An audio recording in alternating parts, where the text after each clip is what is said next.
No fue el sueño lo que me hizo frenar en esa zona de descanso cerca de San Antonio. Fue el silencio. Un trailero sabe que el silencio absoluto en la I-35 no existe. Siempre hay un zumbido, un motor refrigerado a lo lejos, el viento golpeando el metal. Pero esa noche, al apagar el motor de mi Kenworth, el mundo se quedó mudo, como si alguien hubiera puesto un vaso de vidrio sobre toda la ciudad. Me bajé para estirar las piernas y revisar las llantas, sintiendo el aire húmedo pegándoseme a la nuca. La chamba me traía frito. Llevaba 14 horas manejando desde Laredo, y la lana que me habían prometido por este viaje apenas compensaba el cansancio que me calaba hasta los huesos. Saqué un termo con café que ya estaba más frío que el corazón de mi ex, y me apoyé en el faldón de la troca. Fue entonces cuando lo escuché. Un clic, clic, clic rítmico que venía de adentro de la cabina. Pensé que era un relevador fallando, o quizás algún corto en el tablero. Me subí de nuevo, dejando la puerta abierta para que entrara algo de brisa, pero el olor que me recibió no era el de mi pinito de vainilla. Olía a grasa vieja, a diésel quemado y a ese aroma metálico que suelta el hierro cuando está muy caliente. El tacógrafo análogo, ese aparato viejo que ya casi nadie usa pero que mi patrón se empeñaba en mantener, estaba girando como loco. La aguja no marcaba la velocidad, marcaba las horas. Retrocedía. ¡Qué ruidito tan enfadoso!, murmuré tratando de ignorar el escalofrío que me recorrió la espalda. Decidí ignorarlo y tratar de dormir un par de horas antes de seguir hacia Austin. Me acomodé en el camarote cerrando las cortinas gruesas para bloquear la luz de las lámparas de vapor de sodio del estacionamiento. Pero apenas cerré los ojos, sentí que la cabina se balanceaba. No era el viento. Era como si alguien, o algo muy pesado, se hubiera subido al estribo del lado del copiloto. Me quedé tieso, con la respiración contenida, escuchando el crujido del cuero del asiento de junto. «¿Compa?», dijo una voz. No era una voz humana. Era un susurro que sonaba como estática de radio, como si las palabras estuvieran compuestas de 1000 pequeñas interferencias. ¿Todavía falta mucho para McAllen? Se me heló la sangre. Yo no iba hacia McAllen, iba hacia el norte. Lentamente moví la mano hacia la linterna que guardaba bajo la almohada. Al encenderla, no vi a nadie, pero el asiento del copiloto estaba hundido, como si un cuerpo invisible estuviera sentado ahí. El olor a diésel se intensificó. Me froté los ojos pensando que el cansancio me estaba jugando una mala pasada, que las luces de la carretera me habían quemado las retinas. Pero entonces miré el espejo retrovisor pequeño que tengo sobre el tablero. En el reflejo, el asiento no estaba vacío. Había un hombre con una chamarra de mezclilla desgarrada y una gorra de los Dallas Cowboys que le tapaba media cara. Tenía las manos sobre las rodillas. Manos que no tenían piel, solo una superficie grisácea que brillaba bajo la luz de la luna que entraba por el parabrisas. «No me mires por el espejo, gabacho de corazón», dijo el hombre sin mover los labios, su voz saliendo directamente de los altavoces apagados del estéreo. «Solo maneja. Se nos hace tarde para el checkpoint de Falfurrias». El miedo me hizo actuar por puro instinto. Arranqué el motor. El Kenworth rugió y las luces iluminaron el asfalto vacío, pero el peso en el asiento de al lado no se fue. Salí a la interestatal, con las manos temblando tanto que apenas podía meter los cambios. El tacógrafo seguía con su clic, clic, clic, pero ahora la aguja marcaba 120 millas por hora, aunque yo apenas iba a 60. Miraba de reojo el asiento vacío a mi derecha, pero cada vez que mis ojos pasaban por el espejo retrovisor, veía a aquel hombre mirándome con unos ojos que eran 2 pozos de aceite negro. Empezó a hablarme de su familia. Me contó que llevaba un cargamento de repasos desde Chicago y que solo quería llegar a casa para el cumpleaños de su hija. Me hablaba con una nostalgia tan pesada que sentía que el tranvía se hundía en el asfalto. Me describía el sabor de las tortillas de harina de su madre y el calor del sol en el desierto de Sonora. Pero cada vez que mencionaba un detalle feliz, el aire dentro de la cabina se volvía más frío, tanto que empecé a ver mi propio hambriento. «Si me dejas en la siguiente salida, te doy mi suerte», dijo de pronto. Yo no quiero su suerte, señor, respondí con la voz quebrada tratando de no llorar. Solo quiero terminar mi ruta. Nadie termina su ruta aquí, compa. Solo cambiamos de camino. De repente, una luz cegadora inundó la cabina. Pensé que era un tráiler de frente invadiendo mi carril y pisé el freno a fondo. El tranvía derrapó, las llantas chillaron sobre el pavimento y el olor a hule quemado llenó mis pulmones. El Kenworth se detuvo en seco justo en el acotamiento. Cuando el humo de las llantas se disipó, no había nada, ni luces de frente, ni otro tráiler, ni el hombre en el espejo. El silencio volvió, pero ahora era más denso. Miré hacia el asiento del copiloto. Estaba perfectamente liso, sin marcas, sin peso. Suspiré aliviado, pensando que finalmente me quedé dormido al volante y que todo era una mesañera vívida causada por el exceso de café y la fatiga. Me bajé para revisar si había dejado marcas de frenado en el pavimento, pero para mi sorpresa el asfalto estaba intacto. No había huellas de hule, no había olor a quemado. Regresé a la cabina, confundido y con el corazón todavía martireando en el pecho. Al sentarme, noté algo que no estaba ahí antes. En el piso, justo donde habrían estado los pies del pasajero, había un pequeño objeto metálico. Lo recogí. Era un disco de tacógrafo de papel, de los antiguos, amarillento por el tiempo y manchado de lo que parecía ser grasa vieja. Tenía una fecha escrita con una caligrafía temblorosa. 14 de octubre de 1982. El nombre del chofer decía Elías Mendoza. Lo que más me inquietó no fue la fecha, sino la marca de la aguja en el papel. El disco registraba un viaje que nunca terminaba. La línea de velocidad subía y bajaba en un patrón infinito, dibujando la silueta de unas montañas que juraría que son las de la Rumorosa. Guardo ese disco en mi guantera, no por gusto, sino porque cada vez que intento tirarlo, aparece de nuevo sobre mi almohada cuando me despierto en el camarote. Es mi prueba física de que en esta ruta no viajamos solos, y que a veces la carga más pesada no es la que llevas en la caja, sino la que se sienta a tu lado esperando llegar a una casa que ya no existe. La noche en la Interestatal 10 no es negra, es de un color morado que parece que te va a tragar la troca entera. Yo venía bajando de Phoenix con una carga de electrónicos que debía entregar en El Paso antes del amanecer. El aire acondicionado de mi Peterbilt soplaba un chorro de aire helado que apenas lograba mantenerme despierto, porque el cansancio que traía no era de un día, era de esos que se te acumulan en el tuétano después de semanas de andar saltando de una bodega a otra, comiendo puras porquerías de gasolinería y durmiendo a ratos.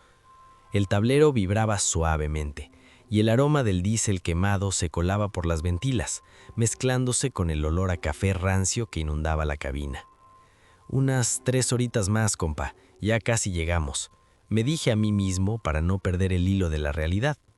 La radio de banda civil estaba inusualmente callada. A esas horas siempre hay algún colega contando chistes o advirtiendo sobre la migra o algún retén de la policía estatal, pero esa noche solo había estática. Una estática espesa, que por momentos parecía formar palabras en un idioma que yo no entendía. De repente, la aguja del voltímetro empezó a oscilar. Las luces del tablero parpadearon y el motor tosió, como si le estuvieran cortando el paso del combustible. Me orillé en una zona de descanso que no recordaba haber visto en el GPS, un pedazo de asfalto agrietado en medio de la nada, rodeado de saguaros que parecían fantasmas con los brazos levantados bajo la luz de la luna. Me bajé con la lámpara en la mano, sintiendo el crujido de la grava bajo mis botas. El aire del desierto estaba seco, te raspaba la garganta al respirar. Revisé el motor, pero todo se veía en orden. No había fugas, las bandas estaban tensas y el aceite marcaba bien. Fue cuando cerré el cofre que escuché el sonido. No era un motor, era un llanto bajito, como de alguien que ya no tiene fuerzas para gritar, que se sentía directamente dentro de mi caja cerrada y sellada. ¿Hay alguien ahí?, pregunté, sintiendo que el vello de mis brazos se erizaba. Nadie respondió, pero el llanto se convirtió en un rascado, un sonido de uñas contra el metal de la caja. Mi carga eran cajas de televisores y computadoras, selladas desde la fábrica en California. Era imposible que hubiera alguien ahí dentro. El sello de seguridad de la puerta trasera estaba intacto cuando salí. Caminé hacia la parte de atrás de la troca, con el corazón golpeándome las costillas como un pájaro enjaulado. Saqué la linterna y alumbré el sello de plomo. Estaba ahí, perfecto, con el número de serie brillando bajo la luz blanca. Pero los golpes continuaban, ahora más fuertes, rítmicos, desesperados. «¡Hey! Si es una broma, ya estuvo bueno», grité, aunque sabía que en kilómetros a la redonda no había un alma viva. Dejé de escuchar los golpes y en su lugar escuché una voz que salía de las paredes de la caja. No era una voz que viajaba por el aire, se sentía como si estuviera vibrando dentro de mi propio cráneo. Era la voz de un niño, pero sonaba vieja, gastada por el tiempo. «Señor trailero, ¿ya pasamos el checkpoint?», preguntó la voz. «Mi papá dice que si nos quedamos calladitos, el gabacho no nos va a ver». Se me revolvió el estómago. Yo no muevo gente, yo solo muevo mercancía legal. La desesperación en esa voz me hizo sentir una tristeza tan profunda que me nubló la vista. Me acerqué a la puerta de la caja, olvidando el protocolo y el miedo por un momento. «No traigo nadie, mijo. Estás confundido», susurré, pegando la oreja al metal frío. «Hace mucho calor aquí adentro, señor trailero. El agua se acabó cuando pasamos Nogales. ¿Me puede dar un poquito de la suya?». En ese momento, el metal de la caja, que debería estar frío por el sereno de la noche, se puso hirviendo. Sentí el calor irradiando de la lámina, un calor seco, sofocante, como si la caja fuera un hornazo a mitad del día en el desierto de Sonora. Retrocedí espantado. El olor a diésel se reemplazó por un olor a piel quemada por el sol y a polvo seco. Las luces de mi camión se encendieron solas, iluminando el desierto frente a mí, y por un segundo vi decenas de sombras caminando al lado de la carretera. Personas con ropas andrajosas que cargaban mochilas vacías y galones de agua amarillentos. No tenían rostros, solo eran siluetas hechas de humo y pena. Corrí a la cabina y cerré los seguros. El motor arrancó al primer llavazo, pero la radio se encendió a todo volumen, escupiendo una estática ensordecedora de la que emergían risas infantiles y susurros en náhuatl y español. Metí la primera y salí de ahí quemando llantas sin mirar los espejos, con el terror pegado al asiento. Manejé sin descansar, sin parpadear, hasta que las luces del paso empezaron a verse en el horizonte. Cuando llegué a la bodega de descarga, el guardia me pidió los papeles. Yo estaba pálido, sudando frío a pesar de que el termómetro marcaba que afuera estábamos a unos pocos grados. El hombre rompió el sello de seguridad frente a mis ojos y abrió las puertas traseras del tráiler. Yo no quería mirar, esperaba ver lo peor, pero la caja estaba llena de sus palets de electrónicos perfectamente apilados, cubiertos de su plástico de embalaje original. No había nadie, no había huellas, no había nada fuera de lugar. «¿Se siente bien, compa? Parece que vio un muerto», me dijo el guardia mientras firmaba de recibido. «Solo es el cansancio de la ruta, jefe. Ya sabe cómo es esto de la manejada», le contesté, tratando de que no me temblara la mano al recibir mi copia. Antes de subirme a la troca para ir a buscar un lugar donde dormir, el guardia me llamó de nuevo. Me señaló la parte inferior de la puerta trasera, justo donde el metal se une con el piso de madera de la caja. «Oiga, se le quedó pegado esto en la frontera, yo creo». Me entregó un objeto pequeño que había encontrado atorado en la bisagra. Era un pequeño zapatito de lona roja, de esos que usan los niños que apenas están aprendiendo a caminar. Estaba lleno de arena fina y blanca, de esa que solo se encuentra en el más profundo del desierto, y tenía una pequeña mancha de sal, como si una lágrima se hubiera secado justo ahí. Lo guardo colgando del retrovisor. No me da suerte, pero cada vez que siento que el cansancio me va a vencer, miro el zapatito y recuerdo que hay rutas que nunca se terminan de recorrer y almas que se quedaron esperando un trago de agua en una caja que nunca abrió. No hay nada más traicionero que la niebla en la frontera entre Nuevo México y Arizona cuando el reloj marca las 3 de la mañana. Yo traía un convoy de 3 plataformas cargadas de acero estructural y aunque mi vieja International todavía bufaba como toro, yo sentía que el alma se me salía del pecho con cada curva. La carretera se volvía un hilo de plata bajo la luz de mis faros y el mundo alrededor desaparecía entre vapores grises que parecían dedos largos acariciando el parabrisas. Dicen que en ese tramo de la ruta el tiempo se dobla como una hoja de papel y que a veces uno termina manejando por caminos que no están en el mapa. Esa noche el café ya no me hacía efecto. El aroma del tabaco que fumaba para mantenerme alerta se sentía pesado, casi asfixiante. De pronto, la radio de banda civil soltó un pitido agudo y luego una voz de mujer, suave y melódica, empezó a tararear una canción de cuna que me heló los huesos. No era una interferencia normal, se escuchaba clara, como si la mujer estuviera sentada justo detrás de mi oreja en el camarote oscuro. ¿Quién anda en la frecuencia?, pregunté tratando de sonar firme mientras apretaba el volante. Solo una pasajera esperando su parada, trailero, respondió la voz ahora más nítida. No te detengas, que el frío afuera no es de este mundo. Miré por el espejo lateral y vi una silueta blanca al borde del camino. Estaba de pie justo donde la neblina era más densa. Por instinto, aunque sabía que no debía hacerlo, pisé el freno. El tráiler rechinó, el acero en las plataformas crujió con un lamento metálico que hizo eco en el cañón y me detuve unos metros más adelante. Bajé el vidrio y el aire que entró olía a gardenias y a tierra mojada, un olor demasiado dulce para estar en medio del desierto. La mujer caminó hacia la cabina. No pisaba la grava, o al menos no hacía ruido al hacerlo. Vestía un traje de novia antiguo, de esos con encajes que ya se pusieron amarillos, y llevaba un velo que le cubría el rostro. Se detuvo junto a mi puerta y sin que yo abriera, ella ya estaba sentada en el asiento del copiloto. El frío que emanaba de ella era tal que el parabrisas se escarchó duro en su por dentro. «Gracias por la parada, chofer», dijo, y su voz no movía el aire. «Hace muchos años que nadie se detiene por mí. Todos tienen miedo de la curva, pero nadie se pregunta por qué la curva tiene miedo de mí». «¿A dónde la llevo, señora?», pregunté sin atreverme a mirarla directamente, enfocando mis ojos en la carretera que parecía estirarse al infinito. «Solo maneja, el destino ya nos alcanzó hace mucho». A medida que avanzábamos, el paisaje empezó a cambiar. Los saguaros se convirtieron en figuras retorcidas que parecían gente suplicando. Las luces de mi camión ya no iluminaban el asfalto, sino un camino de huesos blancos. La mujer empezó a hablarme de un accidente, de un trailero que, como yo, venía cansado y con prisa por llegar a ver a su familia. Me contó cómo el sueño le cerró los ojos justo antes de la curva de las sombras y cómo el impacto transformó el vestido blanco en un sudario de sangre y hierro. Él no quería dejarme, susurró, y sentí una mano invisible, helada como un témpano, rozarme la mejilla. Él todavía está manejando, tratando de recuperar los segundos que el sueño le robó. De repente, vi en el horizonte las luces traseras de otro tráiler. Era un modelo viejo, un Kenworth de los años 70 que soltaba un humo negro y denso que olía a azufre. La mujer se puso tensa.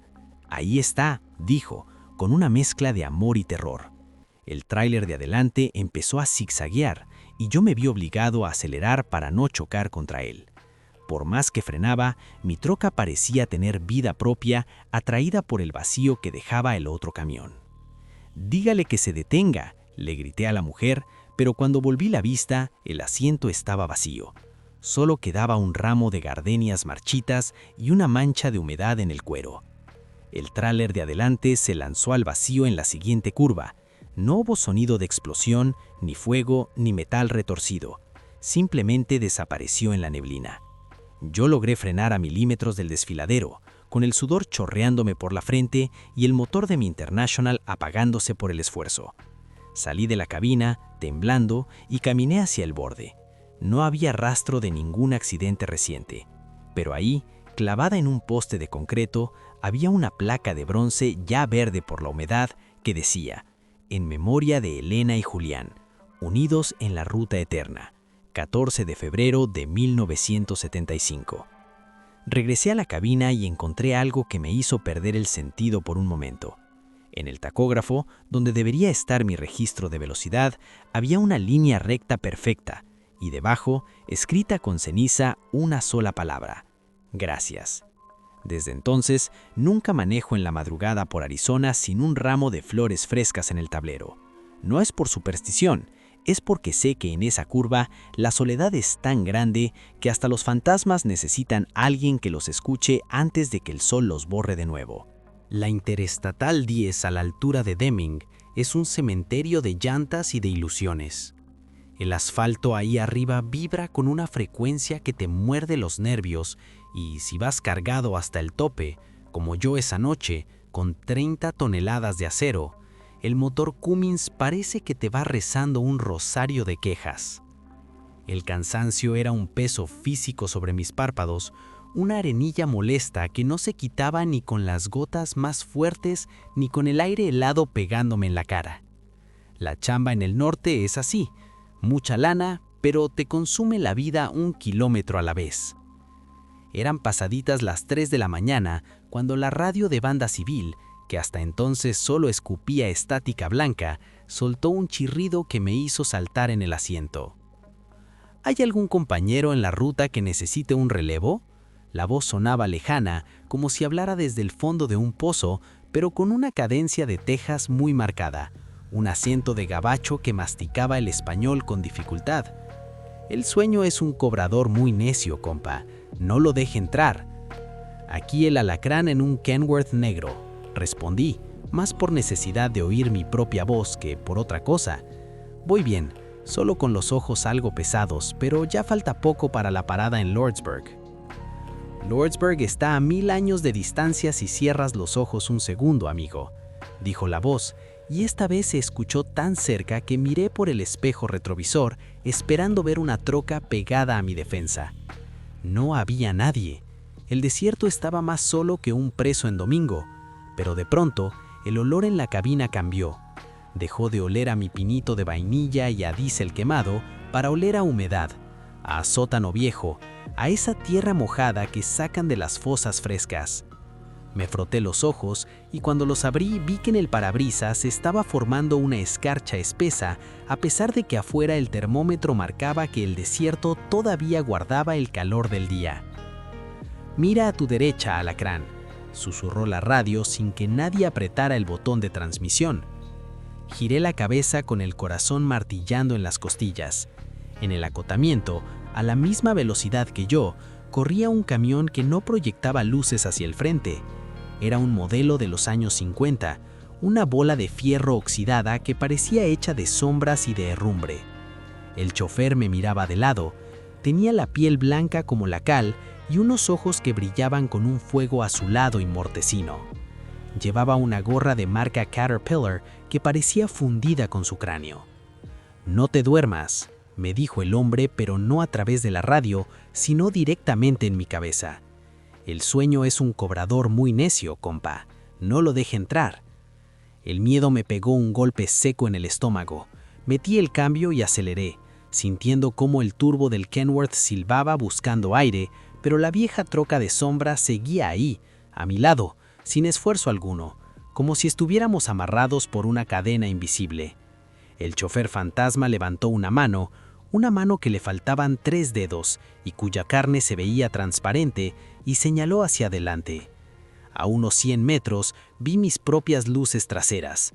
Vi mi propio tráiler negro con la placa de Texas perfectamente legible, zigzagueando peligrosamente hacia la valla de contención.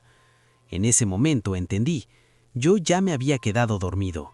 Lo que estaba viviendo era ese segundo eterno antes del impacto, esa fracción de tiempo donde el alma se despega del volante mientras el cuerpo sigue roncando hacia la muerte. «Despierta, compa», gritó el gabacho muerto desde su troca de sombras. El grito fue como una descarga eléctrica. Sentí un tirón violento en el pecho, como si alguien me hubiera jalado con un gancho de carnicero. Abrí los ojos de golpe y me encontré con que mi Kenworth ya tenía la llanta delantera derecha mordiendo la grava del acotamiento, a punto de volcarse en una zanja profunda. El volante tironeaba con una fuerza brutal. Con un alarido de puro terror, logré enderezar la unidad, sintiendo cómo la carga de acero se bamboleaba, amenazando con ganarme el paso. Frené poco a poco hasta detenerme por completo. El silencio que siguió fue absoluto. Me bajé de la cabina con las piernas de trapo, temblando tanto que tuve que apoyarme en el tanque del diésel para no caerme. El aire frío del desierto me golpeó la cara, trayéndome de vuelta a la realidad. No había trocas viejas, no había choferes fantasmas, solo el zumbido de los grillos y la inmensidad de Arizona. Cuando logré calmarme un poco, regresé a la cabina para buscar mi termo. Al encender la luz interior, noté algo extraño sobre el asiento del copiloto. Era una moneda pequeña, un quarter de dólar de los años 40, tan desgastado que apenas se le veía la cara de Washington. Lo levanté y sentí que estaba helado, como si acabara de salir de un congelador. Junto a la moneda, sobre la tela del asiento, había una marca de hollín que formaba una huella de mano, una mano a la que le faltaban exactamente 3 dedos. Esa moneda no la traía yo, es mi prueba física, el pago que aquel gabacho me dejó por haberme despertado a tiempo.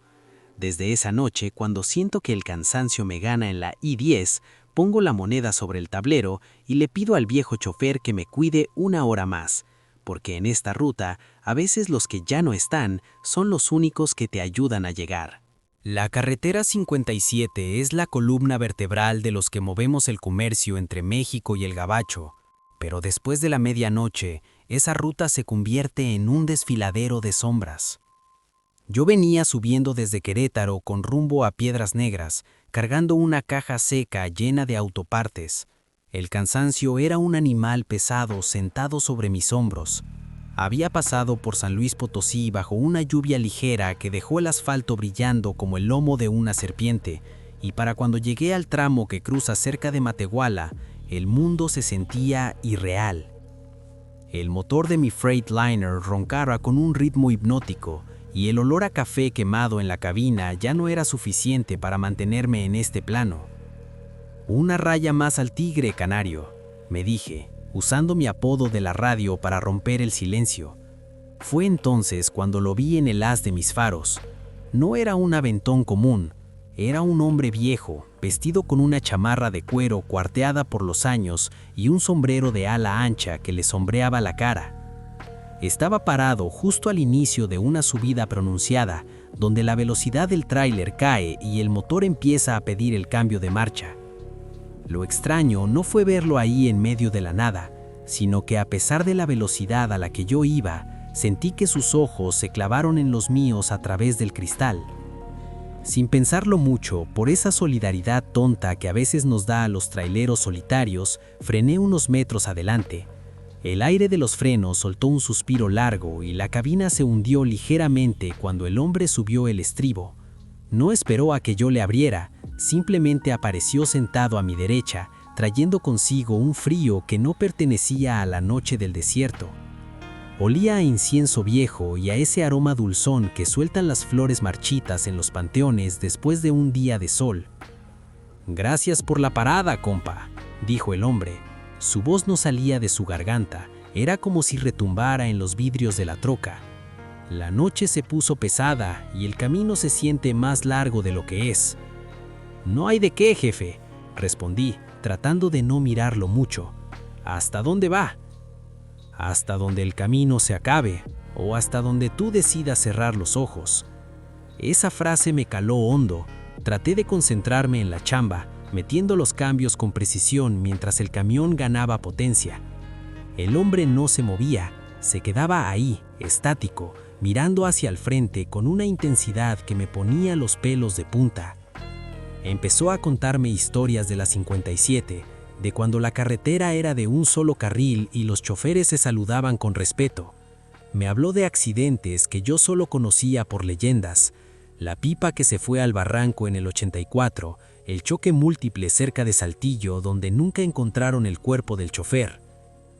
«Tú tienes buena mano para el volante, canario», dijo, y sentí que una de sus manos, enguantada en un cuero que parecía piel humana, se posó sobre el tablero. «Pero tu reloj ya está marcando la hora. Tienes la cara de alguien que ya no pertenece a este viaje». «¿De qué habla, señor? Estoy bien, solo un poco cansado de tanta carretera». «Mira el espejo, hijo. Mira lo que dejas atrás». Miré el espejo lateral derecho. El corazón se me detuvo.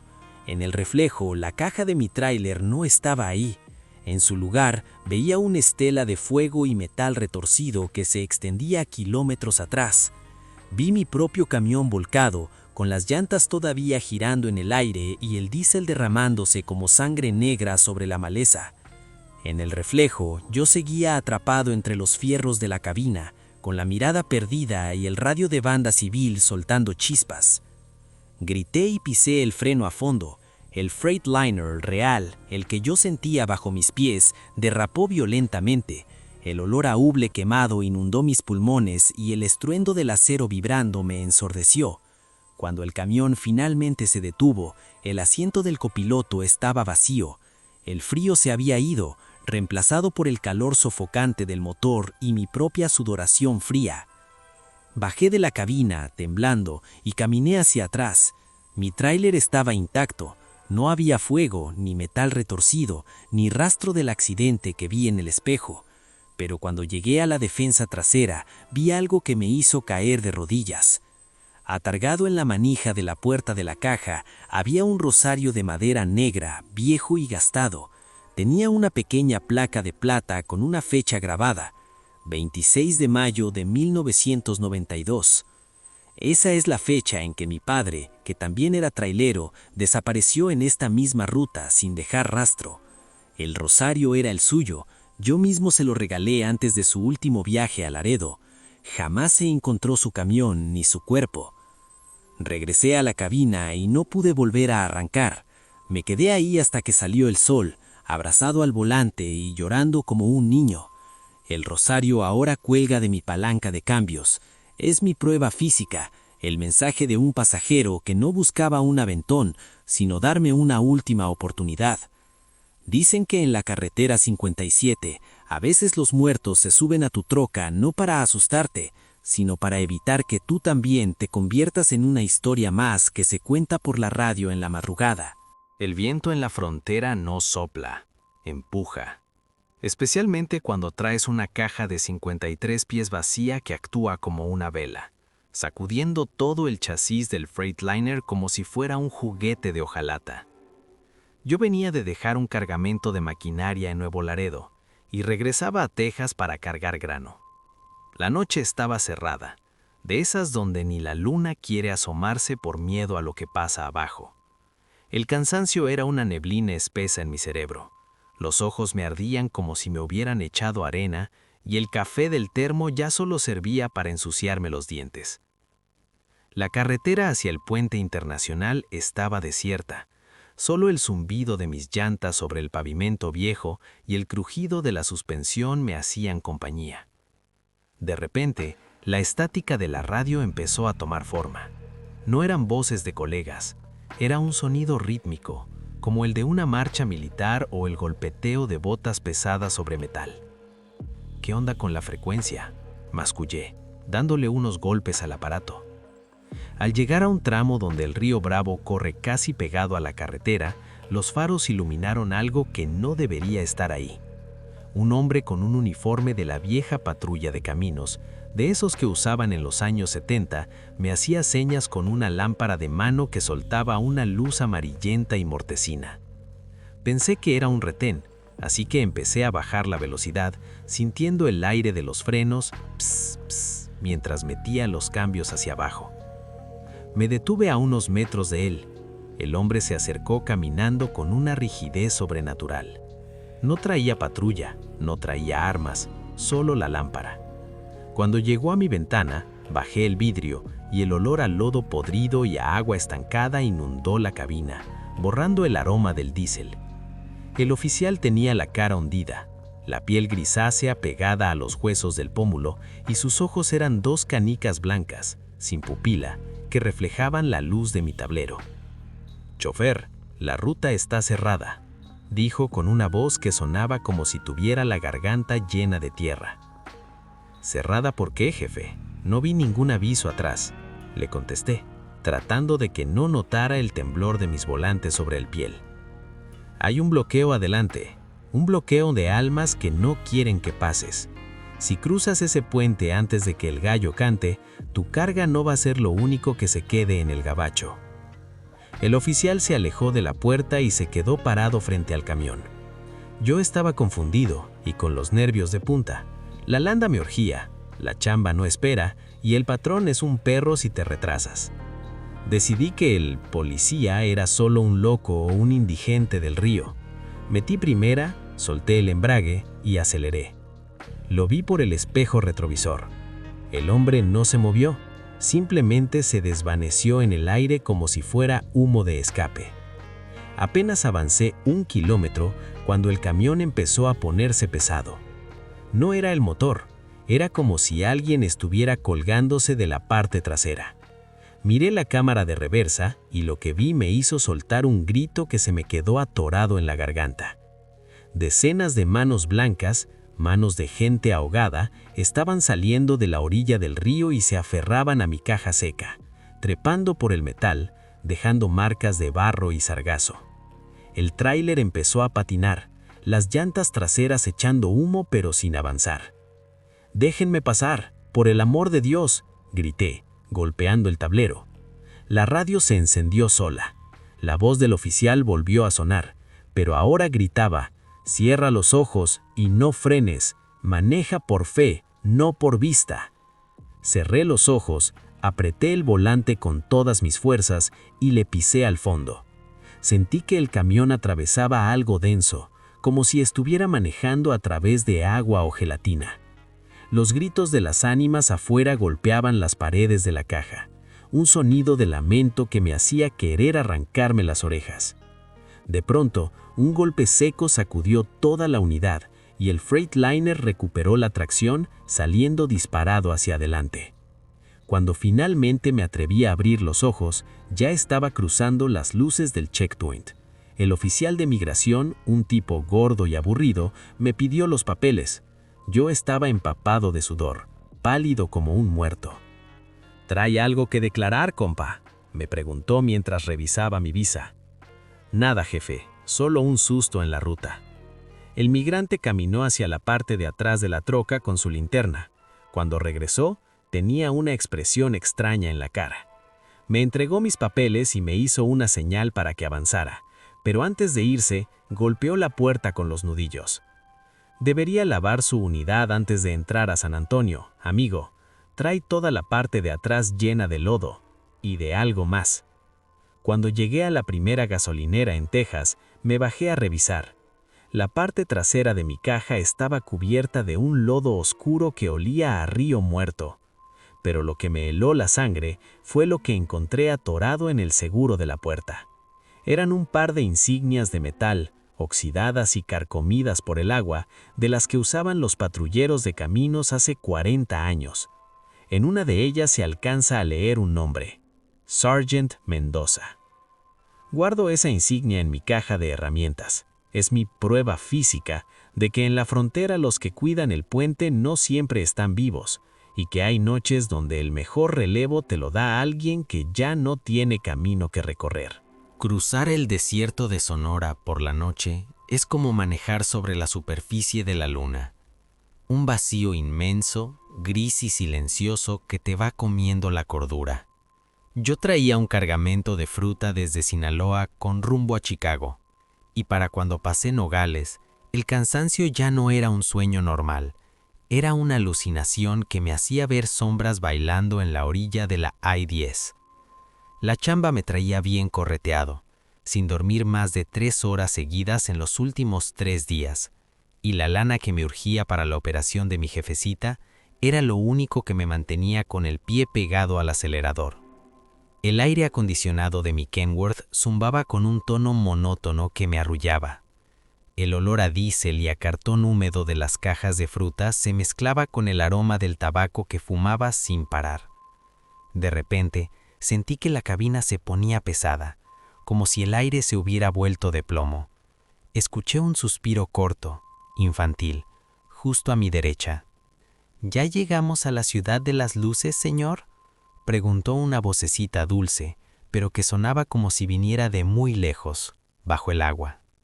Se me detuvo el corazón. Miré de reojo y ahí estaba ella, sentada en el asiento del copiloto que yo siempre traía vacío. Era una niña de unos 7 años, con un vestido blanco lleno de holanes, pero el vestido estaba manchado de un polvo rojo, ese polvo fino del desierto que se te mete hasta en los poros. Tenía el cabello trenzado con unos listones azules, pero sus ojos no tenían brillo. Eran como dos manicas de vidrio opaco. «¿Quién eres tú, mija? ¿Cómo te subiste?», alcancé a decir, con la voz quebrada y el frío recorriéndome la espalda como un bicho. «Me subí en la curva, donde el aire sopla fuerte», respondió ella sin mover la cara, mirando fijamente hacia la oscuridad del desierto. «Mi papá me dijo que esperara al hombre de la troca negra, porque él me llevaría con mi mamá». No quise mirar más. Cerré los ojos un segundo, rezando para que fuera un sueño, pero cuando los abrí, ella seguía ahí. El asiento de aire del copiloto subía y bajaba rítmicamente, marcando el peso real de un cuerpo que no debería estar ahí. Empezó a contarme que su mamá la esperaba en una casa con un jardín lleno de margaritas en Illinois, y que ella se había quedado dormida en el camino mientras buscaban el sueño gabacho. Me hablaba del calor, de un calor que le quemaba los pulmones, y de cómo el agua se sabía a metal antes de que todo se volviera oscuro. «Tengo frío, señor», dijo, y sentí su manita pequeña, helada como un bloque de hielo, rozando mi brazo. En ese momento, la radio del tráiler, que estaba apagada, empezó a tocar una melodía de caja musical, una canción de cuna que me llenó de una tristeza tan profunda que las lágrimas me empezaron a nublar la vista. Me di cuenta de que si seguía llorando y mirando a la niña, iba a terminar volcándome en la siguiente curva. «Ya casi llegamos, mija. Duérmete otro ratito», le dije tratando de consolar a esa alma en pena. «No puedo dormir», susurró. «Si me duermo me olvido de quién soy. Prométame que me va a dejar donde están las flores blancas». De pronto, un venado se atravesó en la carretera. Di un volantazo violento. El tráiler se inclinó peligrosamente y las llantas chillaron sobre el asfalto. Logré controlar la bestia de acero, pero el impacto de la adrenalina me dejó temblando. Cuando recuperé la calma y miré a mi derecha, la niña ya no estaba. El asiento estaba vacío y el aire acondicionado volvía a soplar su chorro tibio. Me orillé en la primera gasolinera que encontré, una de esas paradas de camiones viejas y polvorientas. Me bajé para mojarme la cara, tratando de convencerme de que todo era un delirio por la falta de sueño. Pero al regresar a la cabina para subirme, vi algo que me hizo perder el habla. En el asiento del copiloto, justo en el centro del cuero, había un pequeño listón azul, idéntico al que la niña traía en su trenza. Pero no era un listón normal, estaba tieso, acartonado por el tiempo y cubierto de una costra de sal seca, como si hubiera estado sumergido en sudor y lágrimas hace muchos años. Es mi prueba física, el recuerdo de un pasajero que no buscaba la frontera, sino el descanso. Guardo ese listón amarrado a mi rosario porque sé que en esta ruta a veces cargamos con los sueños de los que no pudieron llegar, y nuestra chamba es, al menos, no dejarlos olvidados en el desierto.